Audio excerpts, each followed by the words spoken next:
जीता था जिसके लिए मरता था। एक ऐसी एक लड़की थी जिसे मैं प्यार करता था।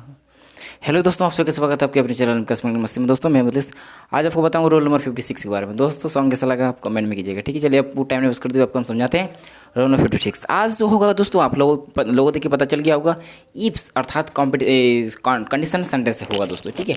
चलिए आप देखिए समझिए। आज जो आप बताएंगे दोस्तों इफ का एक्चुअली हिंदी मीनिंग होता है दोस्तों यदि या फिर अगर, ठीक है। लेकिन इसका इस्तेमाल कहाँ होता है? कंडीशन में, शर्त में। COND कंडीशनल में, ठीक है। कंडीशनल में शर्तीले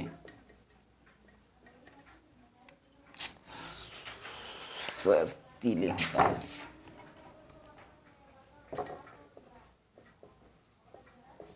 शर्तीले सेंटेंस होंगे, ठीक है।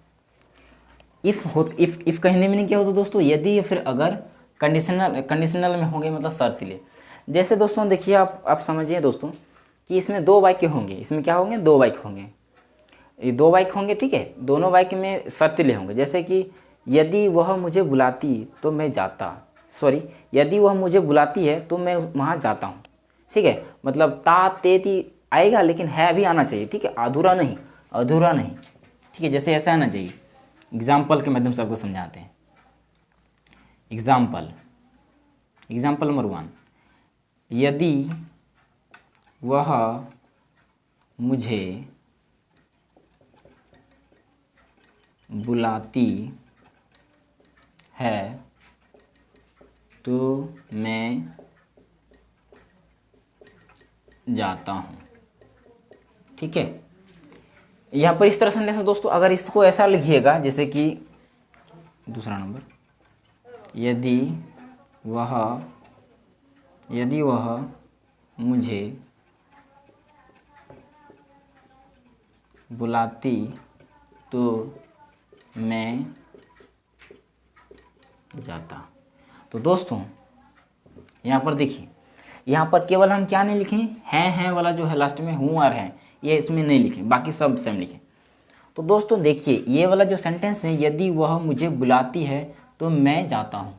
तो दोस्तों ये जो है मुझे बुलाती है, ये जो बुलाती है और मैं जाता हूँ, आप पढ़े होंगे टेंस में, इसको बोलते हैं प्रेजेंट इंडेफिनिट टेंस, इसको बोलते हैं प्रेजेंट इंडेफिनिट टेंस। दोस्तों यहाँ पर दो प्रेजेंट इंडेफिनिट टेंस हैं दोस्तों, ये वाला, एक ये वाला प्रेजेंट इंडेफिनिट टेंस है दोस्तों, ठीक है। अच्छा, इफ़ कंडीशनल सेंटेंस में क्या कहता है कि इफ़ तो रहेगा ही, लेकिन दोनों वाक्य जो होंगे इफ़ के बाद प्रेजेंट इंडेफिनिट टेंस, फिर तो के लिए कॉमा, और दूसरे वाक्य भी होगा प्रेजेंट इंडेफिनिट में, ठीक है। दूसरे वाक्य भी क्या होगा दोस्तों? प्रेजेंट इंडेफिनिट में। तो यहाँ पर देखिए, अगर सेंटेंस को हम बनाएंगे, यदि वह मुझे बुलाती है तो मैं जाता हूँ, मतलब कंडीशनल है। क्या है? कंडीशनल सेंटेंस है दोस्तों। अब देखिए, इसको हम साफ करते हैं थोड़ा सा, ठीक है। ये दोनों वाक्य क्या है? प्रेजेंट इंडेफिनिट में है दोस्तों। तो देखिए यहाँ पर क्या करेंगे, यदि वह मुझे बुलाती है तो मैं जाता हूँ। तो यहाँ पर इफ़ होगा, इफ़ तो बड़ा कैपिटल में लिखना है, तो इफ़ हो जाएगा, ठीक है। इफ़ यदि वह मुझे बुलाती, इफ़ वह बुलाती है तो क्या हो जाएगा? सी, इफ़ सी, और बुलाना क्या होता? Calls, if she calls me, if she calls me. अच्छा, यहाँ पर देखिए, ये तो के लिए यहाँ पर कॉमा लगेगा, ठीक है। तो का कुछ इंग्लिश मीनिंग नहीं होगा मेरे दोस्तों, नहीं होगा। इफ़ सी कॉल्स मी, मैं जाता हूँ, तो यहाँ पर क्या हो जाएगा? I go. If she calls me I go, right, ये होगा राइट दोस्तों। हाँ, इस वाक्य में देखिए, यदि वह मुझे बुलाती तो मैं जाता। इसमें दोस्तों इस रूल से अगर इस्तेमाल कीजिएगा कि इसको भी प्रेजेंट इंडेफिनिट, इसको भी प्रेजेंट इंडेफिनिट अगर ऐसा ही बना दीजिएगा कि जैसे कि इफ़ सी, जैसे कि बुलाती, यहाँ पर कलेक्ट कर दीजिएगा, या फिर कॉमा, उसके बाद आई वेंट, बिल्कुल गलत होगा दोस्तों, ठीक है। ऐसा नहीं बनेगा, ठीक है। ऐसा भूल चुक नहीं कीजिएगा, ये गलत बनेगा। इसका रूल कंसेप्ट अलग है मेरे दोस्तों, इसका रूल अलग है, इसका कंसेप्ट अलग है। इसका वीडियो हम अलग से लेके आएंगे रोल नंबर 56 में। थोड़ा इसमें देख लीजिए कि इसमें कैसे बनता है, हम पूरा डिटेल में चर्चा करेंगे इसमें कैसे क्या होता है। देखिए हम इसको बना देते हैं, आपको अभी समझाएंगे नहीं, लेकिन नेक्स्ट एपिसोड में आपको हम बता देंगे। जिसके इसका होता है इफ़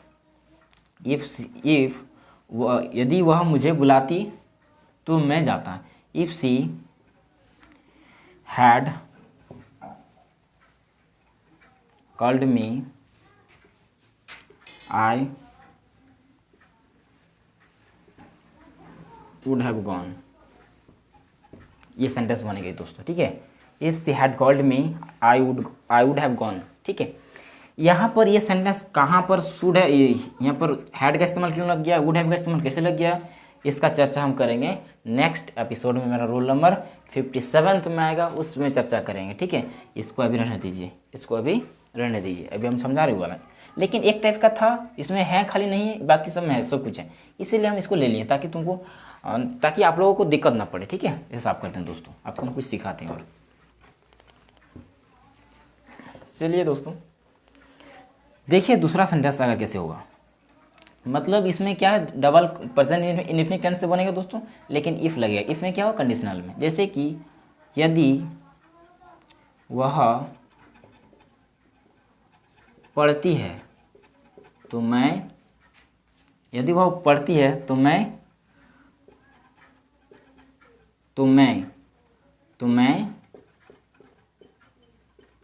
खाना खाता हूँ, ठीक है। तो क्या हो जाएगा, यहाँ पर हो जाएगा इफ सी क्या हो जाएगा, वह पढ़ती, if she reads, if she reads, comma तो के लिए कॉमा मैं खाना खाता हूँ, I eat food, full stop, right. दोस्तों तीसरा देखिए, यदि वे लोग यहाँ सोते हैं तो मेरी बहन वहाँ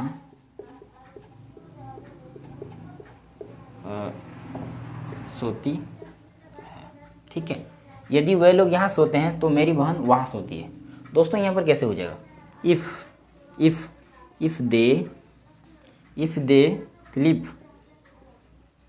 यहाँ पर ऐसा नहीं लगेगा, थर्ड पर्सन है, थर्ड पर्सन का क्या प्लूरल है, इसीलिए ऐसा नहीं लगेगा दोस्तों। इफ दे स्लीप हियर तो के लिए कॉमा मेरी बहन वहाँ सोती है, माई सिस्टर स्लीप्स, ऐसा लगेगा क्योंकि माई सिस्टर एक बहन है यहाँ पर, एक sister, my sister sleeps there. फटाफट समझिए, ठीक है। तो ये आपको समझ में आया हो दोस्तों। और इसमें कुछ एग्जांपल और देते हैं, 4 शायद आपको दिखाई दे रहा होगा, ठीक है। यदि आप स्कूल में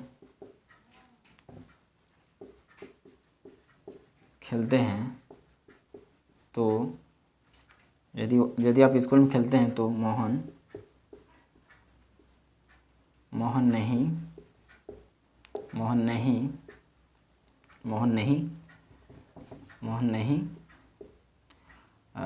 पढ़ता है, ठीक है। मोहन नहीं पढ़ता है। जैसे कि यदि आप स्कूल में खेलते हैं तो मोहन नहीं पढ़ता है। तो ये सेंटेंस कैसे बन जाएगा, इफ़ हो जाएगा। पहले में इफ़ लगा दीजिए, इफ़ बड़ा में दीजिए, अच्छा रहेगा, बड़ा में दीजिए, इफ़ आई दे दीजिए, बड़ा में दे दीजिए, ठीक है। इफ़ यू प्ले, ऐसा नहीं लगेगा क्योंकि सेकंड पर्सन में ऐसा नहीं लगता है। If you play in the school, comma तो के लिए कॉमा मोहन नहीं पढ़ता है तो मोहन डज नॉट रीड या फिर स्टडी, ये हो जाएगा। डज नॉट क्यों लगेगा, प्रेजेंट इंडेफिनिट टेंस पढ़े हैं तो आपको समझ में आया होगा, नहीं पढ़े हैं तो किसी वीडियो में देख लीजिएगा, फिर यहाँ पर समझाते थोड़ा सा देख लीजिए सर। मोहन नहीं पढ़ता है, तो दोस्तों यहाँ पर प्रेजेंट इंडेफिनिट टेंस में क्या होता है, रूट सब्जेक्ट प्लस वर्ब 1 या वर्ब 5 प्लस सब्जेक्ट। वर्ब 5 का इस्तेमाल कब होता है, जब भी किसी वर्ड के अंत में ओ सी एच एस या फिर डबल एस रहता है दोस्तों, उसमें हम लोग ई एस जोड़ देते हैं, इसलिए वर्ब 5 उसमें ई एस जोड़ना ही वर्ब 5 कहलाता है, ठीक है। वर्ब 1 होता है क्या, ईट होता है, जैसे कि ईट, स्लीप, स्पीक, स्लीप, ये सब होता है वर्ब 1। तो दोस्तों जब भी हम लोग नेगेटिव बनाते हैं तब भी डू डज का इस्तेमाल होता है। प्रेजेंट इंडेफिनिट टेंस का ये रूल है, ठीक है। प्रेजेंट इंडेफिनिट टेंस में अगर नेगेटिव बनाना है तो उसमें नेगेटिव जैसे ही बनेगा डू डज का इस्तेमाल होगा ही होगा, ठीक। इसीलिए डू डज का यहाँ पर मोहन नहीं पढ़ता है। मोहन थर्ड पर्सन है, थर्ड पर्सन के लिए क्या लगता है, डॉज लगेगा यहाँ पर, इसीलिए मोहन डज नॉट रीड, ठीक है। यहाँ पर ऐसा नहीं, जब डॉज लगेगा तो ऐसा नहीं लगेगा, ठीक है। हाँ ऐसा होता है, अगर नहीं होता, अगर मोहन पढ़ता है तो मोहन रीड्स होता है, ठीक है। तो इसे आप फटाफट नोट कीजिए अपने कॉपी में, ठीक है। और मुझे उम्मीद है आपको इस तरह सेंटेंस समझ में आया होगा। इस तरह सेंटेंस आपको अगर समझ में नहीं है तो कमेंट कीजिएगा, ठीक है दोस्तों। आप इसे नोट कर लीजिए। इसी तरह से बिल्कुल ईजी है, क्या आपको हार्ड लग रहा है बताइए, ये हार्ड है? बिल्कुल ईजी, एकदम आसान, एकदम सरल तरीके से समझिए। इसमें हम क्या बोलें आपको, हम आपको बताएं कि if A conditional sentence, if में कहाँ लगता है, कंडीशनल में, ठीक है। कंडीशनल मतलब शर्तीले, मतलब दो वाक्य होंगे दोस्तों। क्या होंगे, दो वाक्य होंगे। तो दो वाक्य में क्या होगा, दो वाक्य में एक वाक्य क्या बोल रहा है, जैसे कि मैं यदि मैं पढ़ता हूँ तो वह यहाँ आती है। तो यहाँ पर कंडीशन का बात हो रहा है कि नहीं, मैं पढ़ूंगा नहीं तो वो नहीं फिर आएगी, मैं पढ़ूंगा तो वो आएगी, यही बात है, यही कंडीशन सेंटेंस, ठीक है। इसमें क्या रूल, इसका पहले इफ़ आएगा, इफ़ के बाद प्रेजेंट इंडेफिनिट बनाइए, फिर तो के लिए कमा, फिर दूसरा वाक्य भी प्रेजेंट इंडेफिनिट में। समझ में आ गया दोस्तों? तो आपको करना क्या है, चैनल को सब्सक्राइब, लाइक एंड शेयर। आज के लिए इतना ही, फिर मिलेंगे नेक्स्ट एपिसोड में। नेक्स्ट एपिसोड में आपको हम बताएंगे वो वाला, नीचे वाला, जैसे कि हम बताए थे ना पहले में ही बताएं कि सेकंड नंबर एग्जांपल में, मिटा दें उसको, उसमें हम बताए थे क्या हैड का इस्तेमाल हो रहा था और वुड हैव का इस्तेमाल हो रहा था। नेक्स्ट एपिसोड में वेट कीजिए, नेक्स्ट एपिसोड में आपको हम बता देंगे, वीडियो डाल देंगे और बहुत ही ईजी आसान तरीके से आपको हम समझाएंगे, बिल्कुल समझ में आएगा, ठीक है दोस्तों। तो मैं लेता हूँ विदा, फिर मिलेंगे नेक्स्ट एपिसोड में। तो बाय, थैंक्स फॉर वॉचिंग, जय हिंद, जय भारत, वंदे मातरम।